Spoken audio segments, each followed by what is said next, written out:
Hello, I'm Jed, I'm Matt. and this is Kill the Canon. Kill the Canon is a podcast about media, specifically the media that we like. Everything from the movies to television to comics to video games to other podcasts and so on. Every episode we'll be meeting up to discuss something that's getting a lot of hype and deciding if this hype is well deserved or is just all smoke being blown up our asses. We'll also be discussing things we feel are flying a bit under the radar in an attempt to help gather attention for the things that we like. Kill the Canon has no sponsorships and therefore no vested interest in anything we discuss. Therefore, if I said something along the lines of Ishtar is the most underrated and overhated comedy ever made, this is being said only with love and admiration for Elaine May's flawed but often misunderstood comedy. But wait, there's one more thing that will be featured every week as well. It's a feature we call Bottom 5. Jed and I, as well as our friend Hans, shout out to Cruz, Cruz. have each compiled a list of about 10 films roughly of the worst films that we've personally ever seen. They're pretty shitty. It's not a canonical list in the strictest sense, like say how Citizen Kane is widely considered the greatest film of all time, or Die Hard is the greatest action film, or U2 is the greatest band, or, Levi Strauss makes the greatest jeans. It's based entirely off our tastes, and there may be a few unpopular picks in there. Spoiler alert, Hot Rod is definitely in my bottom 10. It's in there. Fucking suck it, millennials. So every week we're going to pull one of the names out and announce that film that we're going to be watching that week. Mm-hmm. When we return the following week, we're going to have a discussion on whether or not we collectively agreed if the film was a giant pile of shit or we were wrong about it being a giant pile of shit. So, long story short, it's us putting ourselves through hell every single week. For you, the listener/viewer. Because we love you. Because we love you. Cool. Matt, what did you watch, listen to, whatever this week? What I've been doing this past week, I've been catching up on Agents of S.H.I.E.L.D. since it's on Netflix. I haven't seen that at all. How is that?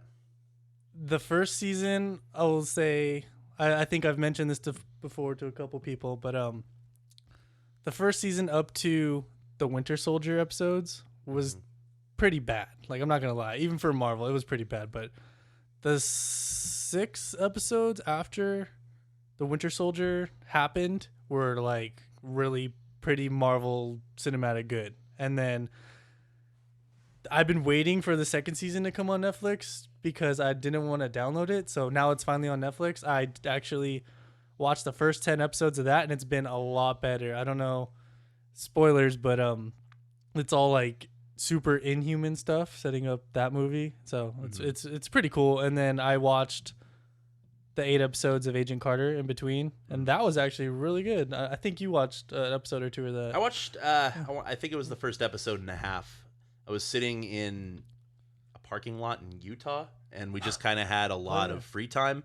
And so I watched the first episode thinking, wow, this is a lot better than I thought it was going to be. And then got halfway through the episode, and then Hans and my friend Nick Riggs were like, let's go to Del Taco. And Del Taco sounded like a better idea at the time than watching another Marvel property. Yeah. Well, depends. Marvel's kind of in whatever. But yeah, Agent Carter, it was pretty good. It wasn't horrible, but it wasn't bad, like super good. And now I'm back on finishing this season. Also playing Elder Scrolls Online. That's cool. Just online Skyrim. Plan on watching Orange is the New Black soon. And it's pretty good so far. That's about it for right now. How about you? Well, been watching Orange is the New Black. And before we started this, Matt said I'm not allowed to talk about Orange is the New Black because he hasn't watched it yet. I haven't started it yet. So, that puts me at a bit of a situation here. I'm at a bit of a loss for words on how to talk about Orange is the New Black without talking about Orange is the New Black. So what's happened, but what hasn't happened, but don't talk about it? Well, a lot of things happened, and there's a lot of women in prison. There's women in prison. And there's some cool guest stars. Some pretty well-known faces, actually. Cool that are people. In prison with them, or just in the show in general? I that may in itself be a spoiler if I tell you that. Don't spoil. But, it's good. Stuff happens. Stuff doesn't happen. Most of the cast is back. Some briefly, some not.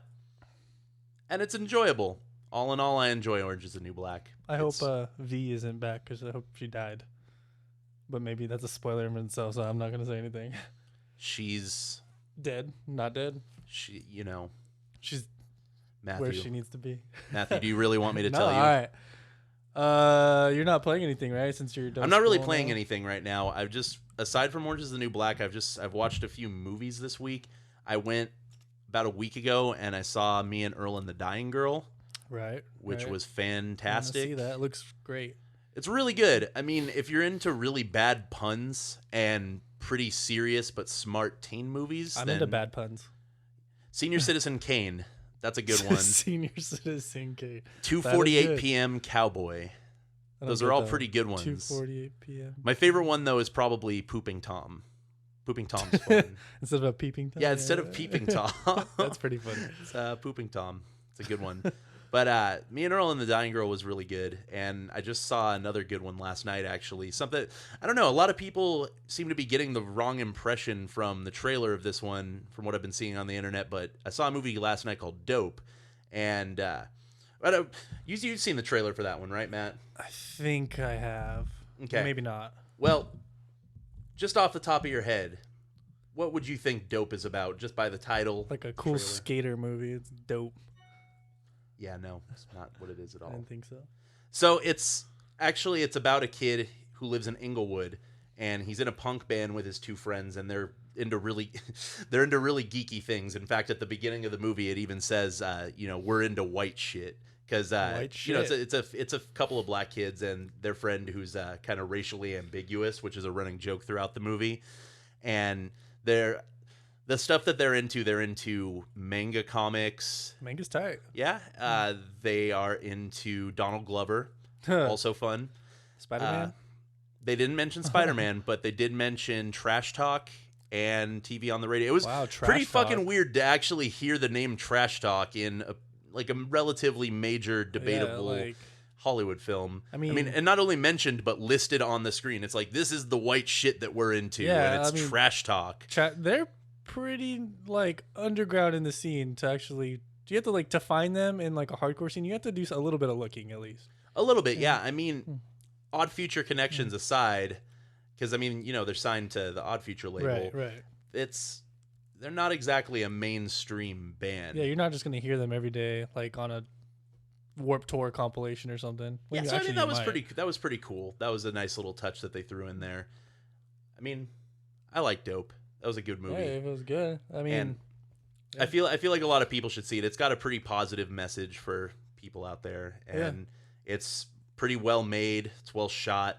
A lot of the mise en scene, if you will, is it establishes fairly quickly that the film takes place in L.A. And it's a lot like Nightcrawler. I don't know if you saw it. We watched Nightcrawler. We saw Nightcrawler together, yeah. So it's a lot like Nightcrawler, how it establishes really quick, this is set in L.A. Here's a bunch of really cool shots of shit in L.A. that you wouldn't get to see if you were just passing through L.A. or if you were looking at a travel log of L.A. Yeah, well, Nightcrawler had super sweet cinematography. Dude, the cinematography in Nightcrawler is aces. Yeah. It's easily that, and whoever was in charge of, what would you call that? Just location scouting. Yeah, location scouting. Yeah, that man should get an award, or woman. Who am I to judge whether it's no for Nightcrawler? For Nightcrawler or for both? For both. Yeah. For both. For Citizen fucking Kane, Matt. Everything. Every location scout should be getting some award of some kind. Yeah. Cool. Yeah. So Dope was pretty cool, but so. Yeah, we're still getting through the Kings. This is the very first. This is gonna be our introduction cast. So this is the introductory podcast for those of you that have never met either of us. We're a couple of dudes that were in bands in our hometown, and we're not professionals. We really have no room to be talking or stating our opinions about any of the things we're talking about. But that's kind of the beauty of this, because it's fucking America. Yeah, and out of all the people that I think even that we know, for instance, that in our giant group of friends between the two of us that are into movies and video games and things we're into, I think the two of us try to keep an open mind about most things, and then have the most opinion based on a lot of these things, conversations. Yeah, because opinion-based conversations on these things, anyways. Yeah, because I mean, on one hand, you have the idea of Kill the Canon itself. The whole purpose of it, especially the bottom 5 half of the podcast, which we'll be getting to in just a moment. The bottom 5 in itself is us trying to have an open mind about things that we hate. I mean, in some cases, I hate these movies with all my heart. I mean, some of them are really, really bad. They're pretty fucking bad. I mean, I'll give you an idea on the type of film that I didn't include on my list. What's that? And that film, oh fuck, what was it? What's it called? Damn. When you think of it, bring it back up. Yeah. Balls. Well, I'll give you an idea at the very least about a film that's not on my list, but it's on one of our lists. And that movie is Sweeney Todd. And I'm sure some of you out there are listening thinking, hey, I fucking like Sweeney Todd. No. And to that I say, you know what? That's fine. That's your right as a human, as an American, as a Frenchman. You can have whatever opinion you want, but it's whatever. Wrong. I'm not going to go that far. I mean, that's mean. I'm going to go that far. I mean, all right, I do know some people that actually like that movie, but like I've seen about 3/4 of it, and by the 3/4 mark of the movie, I was like pulling my hair out, literally. Like I could not stand it. I think it's pretty bad. I can't say that I'm a fan of Sweeney Todd, and more power to those of you out there that are into it, but none of us here collectively are fans of Sweeney Todd, including Hans Cruz. Yeah. And I'm not looking forward to it. Nope. There's a few that it's gonna hurt. Yeah. And now the rules for the bottom 5 feature are as follows. Number 1, any of the movies that we submitted personally, we had to have seen all the way through. So there's no half measures in this. So for instance, one of the worst film experiences I've ever endured myself was The Counselor with Michael Fassbender, Cameron Diaz dancing on a car and fucking the car's windshield. It's a weird movie, and I couldn't do it. I walked out of the theater. I don't do that often, and I hated it. But I can't include that on my list per our rules because I didn't watch all of it. Yeah, you have to have watched the whole movie personally to submit it to our list.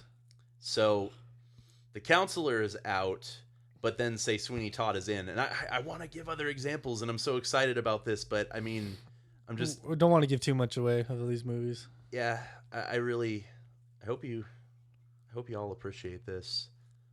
And if not, that's fine. Then this is all for nothing, and Matt and I are losers. Nah, I think it'll be fine. But so I'm a loser, and Matt will be fine. That's how basically our bottom 5 section is going to work, which we're going to like pick our first movie and talk about that more in depth in a little bit. Yeah. But for now, what we'll do is we'll introduce the Kill the Canon feature itself proper. Which is going to be like our whole productions, like undertow that we're taking this name from. So basically, Kill the Canon in Spirit is a feature where we take what has been over or underhyped, as we said in the introduction piece, and we discuss whether it's deserving, in our opinions, of the hype or undeserving. So, for instance, this last week Jurassic World came out, but neither of us have seen it, so we don't have an opinion on it. Next week, I'm pretty sure we might have seen it by the next podcast. The next podcast, chances are we'll have seen Jurassic World, and we'll let you know about our late pass opinions on that. But for the time being, we have other things to discuss. Should I go first? Yeah. Okay, so the Kill the Canon feature that I'm going to be doing is this current week that we're in right now is actually E3. And E3 gets a lot of hype, and most of the time it's about 50-50 for me. But this year, I think the hype has been well worth it. Like, I watched all of the presentations from the different studios myself, like Monday and Tuesday, or actually Sunday night, Monday, and Tuesday. Yeah, I watched all of them. There was a couple that weren't very good, but for the most part this year, it was a solid E3. Bethesda came out swinging with that Fallout 4. Man, I've never played a Fallout game. All of my PlayStation friends always tell me play Fallout 3. It's really good, but I've never played it. I'm more of a Skyrim guy, but the trailer and the gameplay that I saw for Fallout 4, man, they killed it. Like Bethesda really came out good this year with like a lot of good games, and I've been playing Elder Scrolls Online. They're having like a bunch two giant new maps on that, and then there's a couple other things for that Bethesda came out that I just don't remember off the top of my head that I probably should have wrote down, but that was pretty good. Microsoft, I didn't watch the whole conference on that. Actually, that's the only one, but I watched like the Fallout part. I watched the Rise of the Tomb Raider. That looks really good. Speaking of which, I went on the PlayStation Store yesterday, and they have the Tomb Raider Definitive Edition for $12 on sale. So I bought it. That's some pretty sweet promo that you just did there for PlayStation. Tomb That's Raider, a struggling look company. out. Sony definitely needs all the promotion they can get at this point. But even I'm not a big Microsoft fanboy, but Microsoft's press conference was really good. They had a lot of strong games there's like a bunch of Xbox exclusives, Halo, Gears of War and stuff, but I'm just not into that. But for the most part, they were pretty good. EA was pretty weak. Probably the worst conference out of the whole thing. Bummer. The best part, they had this game called Unraveled. It looked like basically like a yarn figure journey. And like the trailer was like super emotional and like sad music. I don't know. It looks good. I'm gonna play it though. Yarn figure journey. And there's like a little red yarn figure. His name's Yarny. I just have this mental image of somebody just knitting and like all the adventures are coming out of their hands from the top left corner.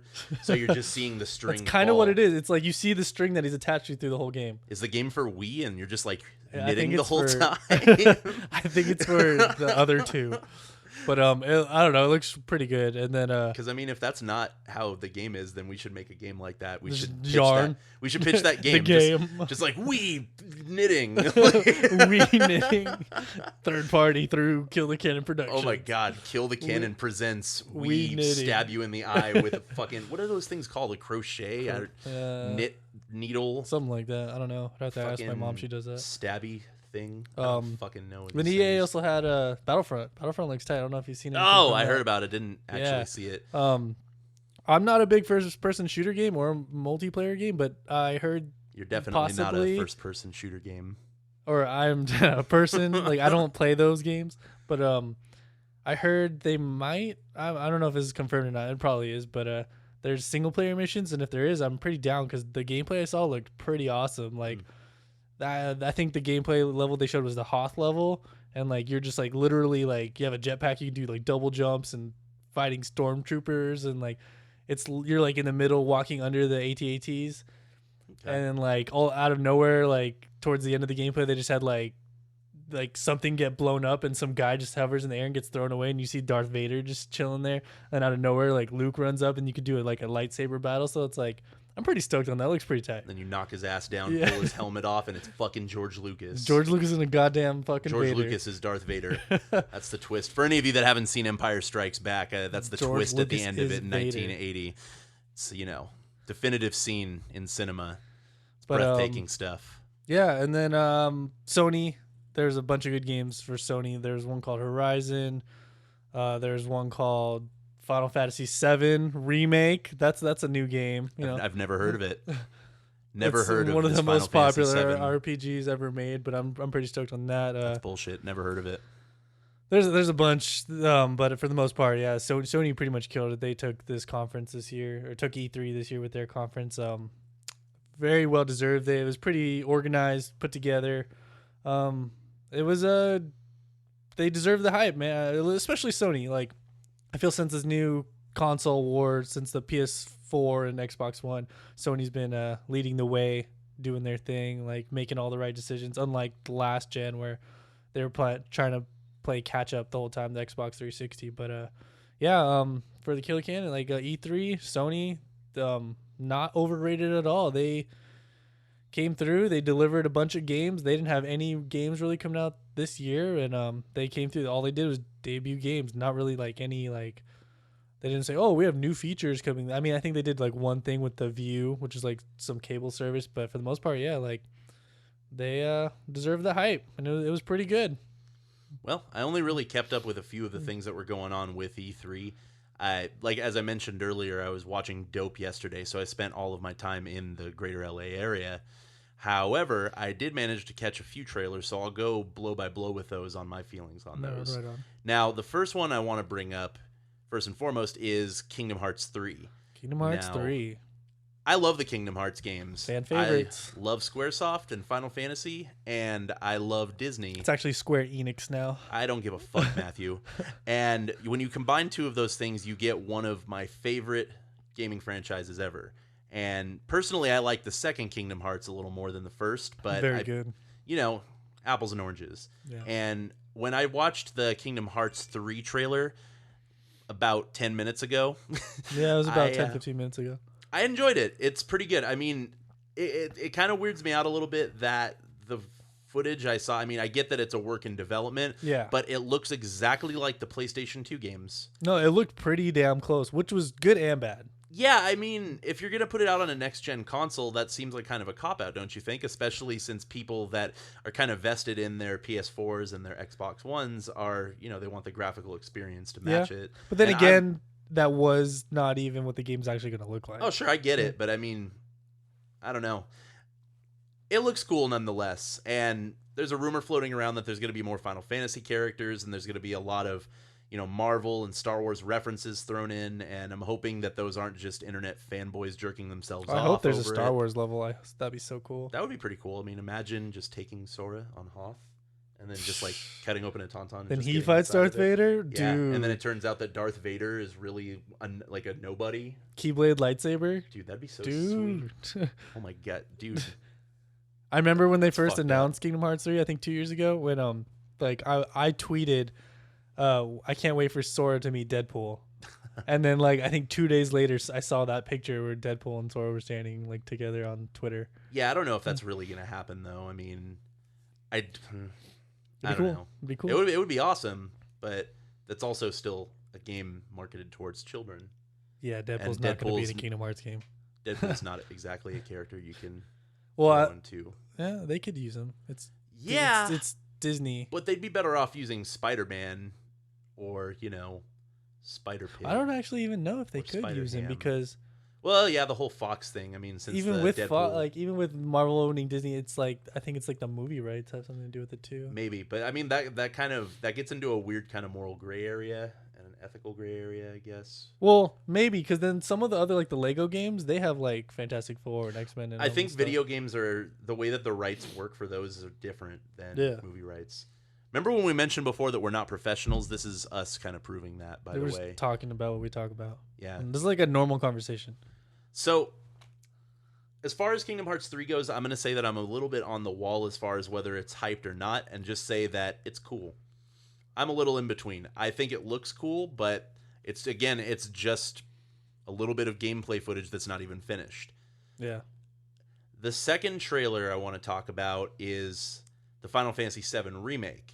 Now, this is something that everybody's been kind of hoping for, praying for on the internet for as long as I've been on the internet, actually. I mean, I actually read an article on IGN today about that. They said this has been like happening. People have been wanting this Final Fantasy VII remake for a long time, but Yeah. it really started like getting louder and louder when PS3 came out and they did that tech demo with Cloud and Sephiroth. No, definitely. But I mean, the conversation's been around even longer than that. Probably like since a couple years after the I game mean, this came has out. been something that's been deep in the darkest depths of message boards and MIRC and, Yeah. you know, people on Prodigy emailing each other like, bro, fucking that game Final Fantasy VII that's not even out yet. How tight would it be if it remade it? to look good. Yeah. I mean, you know, people in 1993 were talking. That's how bad that game looks. Was that game came out? No, It came was out in 97. 1997. Yeah.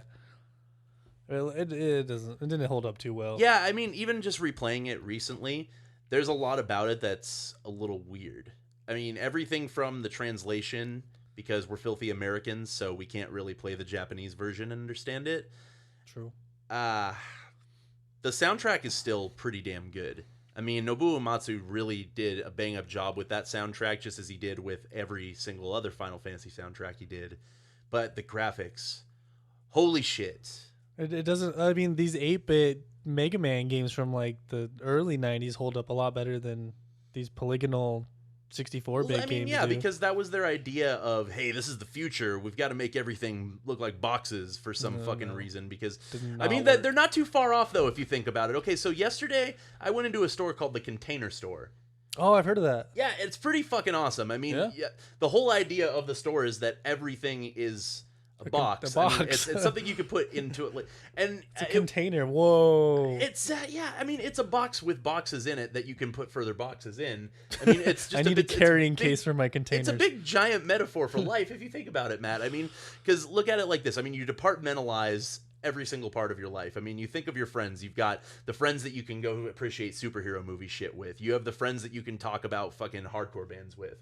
You have the friends that you can do both of those things with. You have the friends you go to lunch with. You have the friends that you talk fucking clothing with. You have Your clicks. yeah, you have boxes for everything. Yeah. So, you go to the Container Store and it's just a giant fucking metaphor for every single part of your life that you can think of. And when you go in and each of the boxes are so damn pretty, you're wondering to yourself, why the fuck don't I have $1 million and why can't I buy every single box in I this need fucking like store? 10 boxes, please. Because there's even box-shaped chairs. And it's Really, fucking like it's like you awesome. could sit on it and it like holds shit. Yeah, and I mean, there's other stuff that's not shaped like boxes too. I mean, there's just it's just a basic ass IKEA. But, Basic ass bitch IKEA. yeah, but less building, which is infinitely is cooler because you just buy it and it's yours and it's done already. But there's Right all on. sorts of cool stuff. I mean, that like shoe rack thing that you have right there. There's a way fucking cooler version of that. But at it's the Container box. Store. It's a box. Yeah, you shoe can get a rack. box shape one, but there's also just the normal one. Do they have like a shoe rack that you hang up that's like not for shoes, for boxes, and you put boxes No, in it? unfortunately, And it they is don't a have box? anything like that. But they do have this really cool box rack. I mean, the people that are listening to this won't be able to see me make these shapes with my hands, but the people on video will. Yeah. So exclusive for the video. So basically, you have this giant box, like as such. You might want to look at that way. Yeah. Shut up.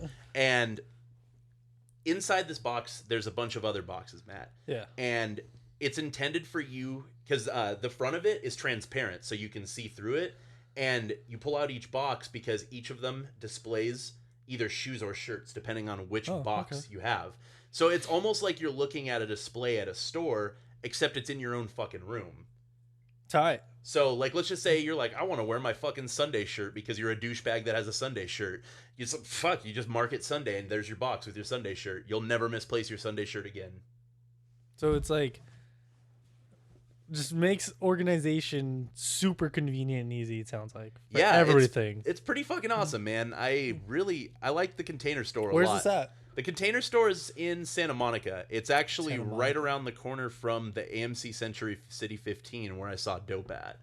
Oh, so Pretty nice So theater, you too. Dope and the Container Store. Yeah, it was a good day. And there's a Yogurt Land Did you right buy there. any? What's the average pricing at the Container Store? What have we been I looking mean, at? it depends. I mean, there's a couple things that are a couple bucks there. But I mean, if you're looking to For buy the tiny that little thing, box? I mean, that box rack I was just talking about, that was awesome. I mean, that's Yeah. where the $1 million comes into play Shit, it because was that like thing's like $400. $79.99, I think. Oh, 80. Oh, well, Yeah, it's but like you 80 need like bucks. 4 of them probably. Yeah, you would. Well, not Well, I don't know. necessarily. I mean, that How the big are one they? that I was looking at that was like $80. I mean, I want to say it had like 24 spaces.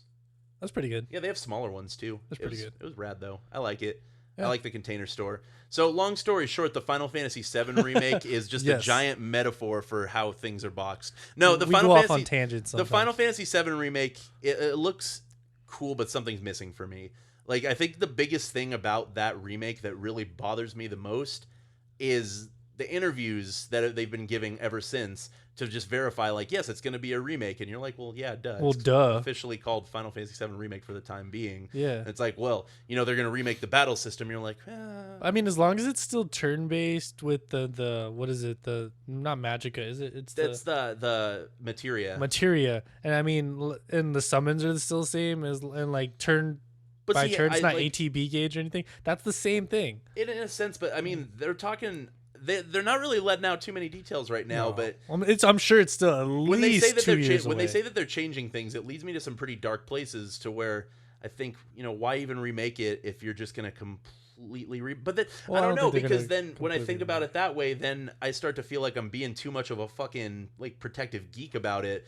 Because I feel like I should be more open-minded to the idea of a remake, but at the same time, Final Fantasy VII still exists, and I still have it on my PlayStation Yeah. 3. And then I think in a month they're coming out with the PC version on PlayStation Network, like the The updated graphic. the PC version looks way better. Yeah, like everything's It a plays little better. more polished. Yeah, the translation's a little better too. It's I fun. think they took out some bugs and stuff.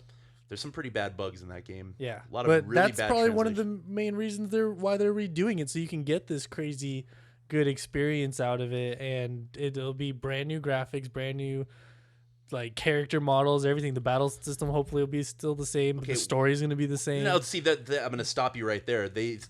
That's the big thing that bothered me that I was working up to was the fact that they said that there's going to be new plot points all around.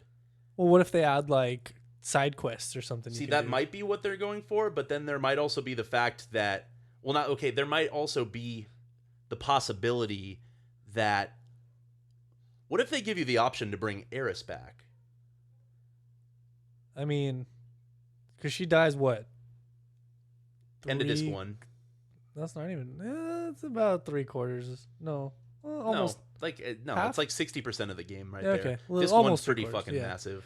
But that'd be a game changer. I was even thinking along the lines of maybe including like the Crisis Core stuff and Zack's story into the game as Maybe. well. I mean, there's a lot of things. I mean, Spoilers, this sorry. is all Spoilers. just this is all theoretical Yeah. at this point. But I mean, I don't know. Just the idea of them changing the story kind of bugs me a bit. I'm willing to give them the benefit of the doubt in it, but it's also just it's getting into some pretty stagey like Hollywood movie remake type territory because you're getting almost none of the original crew that worked on Final Fantasy VII returning to this game to bring us the new version of it. Yeah. I mean, it'd be one thing if it was just like, oh, hey, fucking, here's the keys to the kingdom, remake Final Fantasy VII, per your own wishes. Then it'd be like, woohoo, that's rad. But I don't know. It's it's almost an entire new group of people. Well, I don't even know who's developing it. Like Square Enix is publishing it. Yeah. But they haven't announced what studio is actually making the game. See, that makes it even weirder too. So, but I was watching this other podcast that I watched, Kind of Funny, and they had the leak before the Sony conference that was actually happening, and their report that they said there was an outside studio from Square Enix and Sony that was actually developing the game, and it was just going to be distributed and published through Square Enix. So that's even scarier because if Square's not even going to make the game, yeah. like, Well, no, I think that might be fine actually. Square hasn't really had too solid of a track record lately. yeah, that's kind of true. The last game I liked from Square was Tomb Raider. Well, that's different though. I mean, when you look at the Tomb Raider games, But they didn't make it. Yeah, They I like the Tomb Raider published it. game. Yeah, the newer Tomb Raider game is a lot of fun, Hell yeah. but it doesn't feel like a Square Enix game. Well, they didn't develop it either, so. No, I know. Because I mean, you look at what they did develop, and you have the like I want to say the 16, 17 parts of Final Fantasy 13 that seem to be happening. I mean, at least there's three. there's at least three, but there will probably be like 16 well, or 17. I think Lightning's in like 3 other games too, like the Desadia games and something else. I don't even know. And I want to know why. Like, why do they think that we want Lightning? Nobody wants Lightning. I mean, no. Lightning in the first game was a cool character. After that, no, like I did not and she wasn't even in Final Fantasy 13-2. Like you're Sarah the whole time. And 13-3, I like what's not even called 13-3, whatever. I played like 2 or 3 hours of it and it was garbage, honestly. I didn't like any of the Final Fantasy 13 games. I couldn't do it. Not really a fan of the linear hallways that, the whole Yeah. Well, like, they fixed it. It was really weird because it's like, oh, we're in a fucking mountain fortress, but go through this straight path. Mountain Fortress. For like 40 hours you're doing that. Yeah. And then out of nowhere it's like, Yeah, welcome almost to 40. Grand Pulse where fucking your greatest dreams can come true, but don't walk over there or that giant thing is going to shit all over you. That's even, I think after you beat the game and you come back to Grand Pulse, you still can't beat those giant turtles. That's fucked up, man. I think you have to get like grinding to like level 70 or 80 or something to actually like I've seen a YouTube video of that. Like that thing does like 99999 damage every hit. Yeah, it's fucked up. Yeah. I mean, I get it because it's there for the people who really want the challenge. And you get but like it's just good gear or something. It's just really weird and disorienting that 40 hours into the game suddenly you have a little too much non-linearity. But at the same time, it's just an illusion because there's still the straight path that you have to follow. Oh yeah, there's still the markers. Oh, the quest's over here. And they punish you if you get off of that path. I mean, it's like there's this old developer that made adventure games back in the day called Sierra Online, and there's this term called the Sierra Death. And basically what the Sierra Death refers to is it's a death that occurs to punish you for exploring, essentially. So, you have fucking, Noble King Graham, and he has to rescue his daughter, Princess Rosella, from the fucking evil wizard guy who's fucking running a train. I don't know. He's doing something weird. Right. And so basically, you're like, okay, where do I go? You're in the center of the screen at the time. You go left, and there's a river. You fall into the river. For some reason, you can't swim, and you get a fucking punny death message that comes up. Like, oh, it looks like you really went for a swim on that one. Or it's like, okay, so, yes, reload. That's exactly what I did. So it's like, oh, reload the game. And, you go down, and it's a bridge. You're like, oh, cool, a bridge. Maybe this is where I got to go. You walk the bridge, and it collapses. And it's like, looks like I'm falling for you, Graham. And you're like, son of a bitch, this is getting even less funny. So you go back, you reload your game again. You go up, and you're thinking, oh, there's nothing on this screen. This is the safest screen in the game. But then suddenly a bear comes and eats you. Bear. Oh, it's always bears. And then the message has something to do with the bare necessities. And you're like, there's no winning. My God. And that's how I feel about horrible. It's pretty awful. And that was my childhood, Matthew. Your childhood was this game. No, it's all these games. This is more than one game. I mean, this is a whole conversation Anyways, for another day. Long Final story Fantasy short, 7. That's Final Fantasy 13. 13. 7. Fuck Final Fantasy 13. The Final Fantasy 7 remake, I'm reluctant. Therefore, I say it's overhyped presently. Cool. The third thing I wanted to discuss, and I'll make this a little brief, is more important than any of these, and I feel like this is underhyped. South Park: The Fractured Butthole. I saw. Oh my fucking god! Now I have to play Stick of Truth. You have to play Stick of. You never played Stick of Truth. I haven't played it yet. Oh my god, the Stick of Truth is so fucking good. It's but everything. Now I have to play it. Do you like South Park? Yeah, I love South Park. Do you like RPGs? Yeah. Then turn the fucking podcast off and go play the goddamn game. All right, let's get Oh my god, South Park: Stick of Truth is so fucking good. Like the only thing that sucks, and it makes me so much more excited for the game, is in the trailer, Cartman flat out says, and the only thing that sucked in the game was the fucking battle system. And that's how I felt. I was like, oh my god, they know. They get it. They get me, man. Mom, they're listening. Cartman understands me, Mom. Like, no, but... They said they're never going to make a video game again. They did. They did. They lied. They made another one. That's beside the point, though. The game looks awesome. And Stick of Truth was awesome. It looks exactly like the fucking show. Like, oh, yeah. Frame for frame. It is the show. I mean, the coolest part about the battle system, in theory, is the fact that your magic is all fart magic. So it's all just fart chick. No, it's not fart chick. It's just stop being immature, Matthew. So there's this whole thing, like you have to do these stupid button combinations. So people that are watching will see this. So you just do this weird circle thing with your thumb, and then all of a sudden rotation. You just like blow out like a fucking dragon from your ass, and it's pretty badass. Literally. Hey. Anyway, South Park: The Fractured Butthole. It looks awesome. And fractured butthole. Yeah. Is it? It's the fractured. It's the fractured butthole. HWHOLE. Correct. The fractured BUT butthole. Yeah, butthole. The fractured That's the butthole. Best name. It's pretty fucking good. And I wonder who thought of that. Like probably Trey Parker, Matt Stone, maybe. Who knows? I don't know their involvement with the game, but it's got their fingerprints all over it. It looks pretty awesome. It's got Towley in a wizard hat. He's like the high as fuck. He's like the store clerk or something. No, this time I think I don't know what he is this time. He looked like a wizard. Did you see the trailer? Yeah, but that was before they changed to the superhero costume. Oh, that's right. Yeah, because. Anyways, so yeah, so South Park: Fractured Butthole, totally fucking underhyped, deserving of any hype it gets. Everybody's talking about Final Fantasy VII and Fallout, and that's Ubisoft. And all that. Yeah, Ubisoft, and all of that. It looks good in its own way, but the South Park: Fractured Butthole, that is what I'm fucking excited for. I'm gonna have to go before that one comes out. I will go and play Stick of Truth. You got to play the Stick of Truth. Let all the listeners at home know what you think of it. I will. Maybe we'll do a talk about it or something. One of these shows when I actually play it.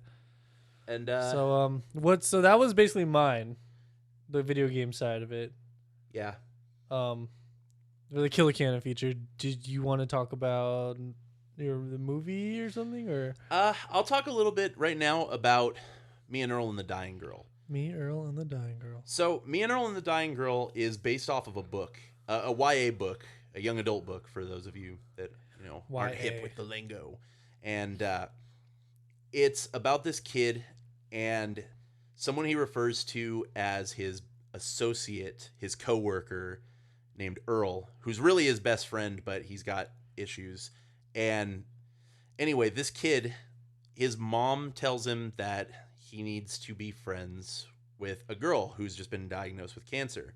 And so he's kind of forced to go start hanging out with her, and they end up becoming really close friends. And at this particular point in a normal YA movie, you would expect them to fall in love or something like that. Wait, are you gonna spoilers or no spoilers? This is no spoilers. No spoilers. But well, I mean, I guess it's a spoiler kind of, but it's not. It's they don't fall in love. I mean, that's in the movie trailer, Matt. Yeah, no, I've seen the trailer. It looked good. Yeah, it's basically them hanging out, and then they find out that, or rather, she finds out that him and Earl also make movies. And what they do is kind of similar to that movie. You remember Be Kind Rewind with Jack Black and Mos Def? What they do, tapes. it's just kind of, they Swede old movies, except they do this for fun and boredom. But they never really say if it's fun or not in the movie. Do they rewind the movies? No. They make their own movies, just period. And what they do is they'll take an older movie like Citizen Kane or Peeping Tom. Gone with the Wind, something like that. Not Gone with the Wind. It's mostly like Criterion Collection type movies, all right. Super pretentious, critically loved, but the type of movies that most people haven't exactly heard of. So I mean, of the more popular ones I mentioned earlier, Senior Citizen Kane, but then they do a parody of Apocalypse Now, and it's called A Box of Lips. Wow, and it's just all right. It's like them dressed up in a bunch of war garb, and then they open up a box full of tulips, and they're just wow. And it's good stuff. And I mean, that's their movie, and it's just a bunch of dumb crap like that. There's I didn't even see the title. There's a Vertigo spoof, and I laughed my ass off because at one point it just shows Earl's face in that fucking like Vertigo spinning vortex circle thing that you see Jimmy Stewart's head in Vertigo. You haven't seen fucking Vertigo. No, so. unless you've seen Vertigo, you won't get that reference. I mean, I've seen Vertigo. I love Vertigo. Jed's seen way more movies than I have. Maybe. So it was good. Anyway, Manor and the Dying Girl is a really good movie. It comes strongly recommended. It's well shot. It's got a really killer soundtrack provided by Brian Eno, and it's a lot of really, really solid performances in it. All in, it's a solid B+ movie, and I mean that's good. That's a really good rating to give that movie. It's like I mean, 8.8, something around there. Now I'm a bit of a super nerd in the sense that as I watch movies, I keep log of them in my phone, and I have a list of my favorite movies throughout the year that I rank and update as I go along. And Me and Earl and the Dying Girl, in terms of the ranking as I have it right now, is my third favorite movie of the year so far. Wow. So it's a good one. That's pretty good. What are the other two of your top three? My number 2 is Mad Max Fury Road. Yes, that was very good. Mad Max Fury Road is fucking awesome. If you haven't seen Mad Max yet, go fucking see Mad Max. Mad Max Fury Road is for everybody except men's rights activists who can suck it. They can suck it. It's just... But go see Mad Max if you haven't seen it. It's really fucking good. Very good. And then my favorite movie of the year right now is It Follows. It Follows. I haven't seen that, but one that we did see together it's probably on my top 5 for this year is Ex Machina. Ex Machina is really good. That's number 4 on my list. That's number 4. I was gonna ask where was that. Ex Machina is super solid. Yeah. Yeah. In fact, just to round out the top 5, if any of you are curious, Dope is my number 5 right now. So I mean, it's It Follows, Mad Max Fury Road, Me and Earl and the Dying Girl, Ex Machina, Dope. I don't think I've seen enough movies in theaters this year to make a top 5 list. As of 6:44 p.m. on June 17th, 2015, that is my top 5 thus far. Right on. Cool. I mean, I can't really add to your Me and Earl and the Dying Girl because I haven't seen it yet, but I plan on it. So yeah, as soon as it's playing out here, watch it. Let everybody know if you agree or disagree with me. Yeah, that's the beauty of this thing. Most of the time, for the most part, we typically gauge things about the same, good or bad. I would really like it if we discussed something at some point that we don't agree on. I know, but because like if we say, but for just like say we like for Ex Machina we saw it together, Interstellar we saw it together. For the most part, when we walk out of a movie, we almost have the same opinion without even saying anything, or similar enough at least.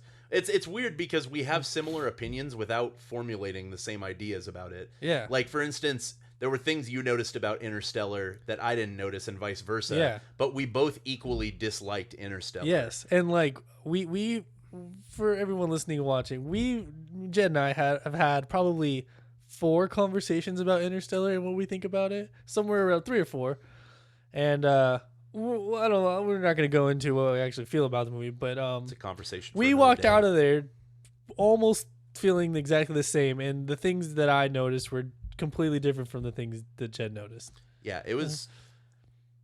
That's a conversation for another day. We Another might do episode. an Interstellar special. Yeah, we'll just the Interstellar Christmas special where we sit around the fire and Featuring drink Chris eggnog. Nolan. He'll be there. Chris Nolan will be there, and DJ Chris Steele. DJ Chris Steele. All right. So with that being said, All right. we only have 2 more things left for tonight. And the first of which we'll just get out of the way now, which is the introduction of the Bottom 5 feature. Our podcast bi-weekly segment of Bottom 5 movies. It's going to be one of the most enlightening experiences of our lives, in which we pick a random movie out of a bag. From our list. And for those of you that are viewing this, this is the bag. Now, for those of you that are just listening, this won't be an exclusive. I'll describe the bag to you. It's a small Ziploc bag, and it's got a bunch of strips of paper in it that we cut up into even smaller strips. The contents of the bag Yeah, the contents are consist of the names of movies. Names of movies. Some of the absolute worst movies that we have collectively seen. Some I haven't seen. Some Matt hasn't seen. Some that Hans And hasn't I think, seen. there's 10 of yours, there's 8 of mine, and I think 4 or 5 of Hans's. There's 5 of Hans's. 5 I think. Hans. So there's a good amount, and then And we won't be watching all of these movies over the season in this podcast, but we will be adding more as we have guests come in. Because one of the things that we plan to do is ask guests what are the worst movies that they have seen. And whatever movies aren't presently in the bag will be added to the bag as well. through our guest on the show. Yes, through our guest on the show. So, for instance, the reason that we have Hans's in here is because later on tonight we'll be having a musical performance from Hans Cruz. Anyway, so the reason that we have Hans's movies thrown into the list is the reason that we have Hans's movies on the list is because he's going to be performing a song later on tonight. And I think he will be the guest on the next episode. He will be the guest, so he'll be here to discuss whatever movie we watch, because I'm assuming he's going to watch it with us. And if not, and it's one of his, then we'll talk about it. Yeah, and we either will way, talk about it. Hans will get to talk about some of the stuff that he likes, and mostly the shit he hates, which is a lot. We'll give Hans some time.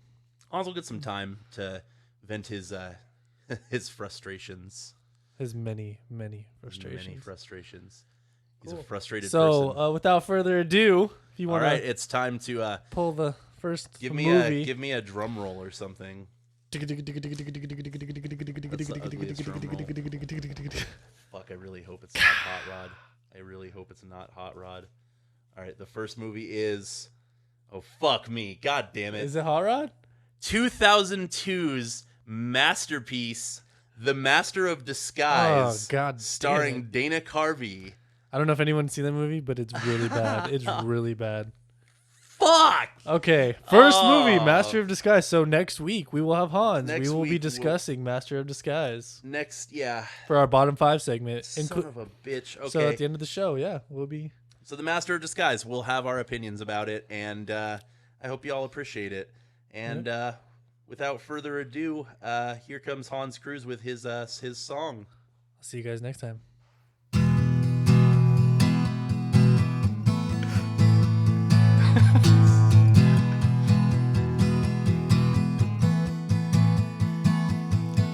I lost it all in a beach community where it was lost is not all that clear to me. Over the sidewalk into a slow talk, call the police, told me I'm in the wrong town.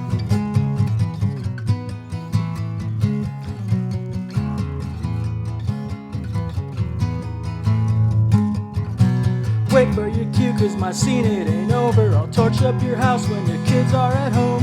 What can you do when when you're not getting sober, it's hard to admit that you're always feeling alone. You're always feeling alone. You're always just a few miles down as the streets count backwards. I realize it's true. Everything reminds me a few miles down as the streets count backwards. I realize it's true. Everything reminds me of you. Everything reminds me of you. Everything reminds me.